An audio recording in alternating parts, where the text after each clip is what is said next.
quelqu'un qui n'est pas capable de se mettre en règle et qui attend l'arrangement politique, tout ça pour moi, c'est pas décent. Parce que quand on veut gérer un État, on fait en sorte d'être en règle.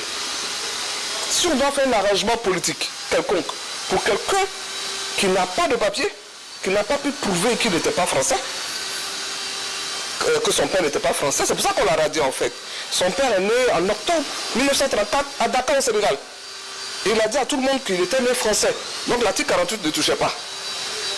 Vous comprenez? Donc quelqu'un qui fait des manigances comme ça, si par un arrangement il est retenu, peut-être je quitterai le PDCIRDA. Parce que pour moi, c'est pas décent. On ne peut pas vouloir gérer un pays et qu'on attend l'arrangement pour se faire inscrire, alors que se faire inscrire sur la liste électorale, c'est quelque chose de tranquille quand tu as tes papiers. Il aurait fallu qu'il se mette en règle quand il a été élu, et qu'il ait fait un papier, avoir une carte d'identité normale, régulière, ordinaire, et puis se mettre sur la liste électorale. Mais franchement, moi je dis, si on fait un arrangement politique, quel que soit l'arrangement politique, moi je quitte le PDCIRDA. Parce que M. Tidiane Thiam n'est pas dans le même cas que Laurent Gbagbo. M. Tidiane Thiam n'est pas dans le même cas que Blé Goudé. Comprenez? Et on sait tous que c'est un problème politique.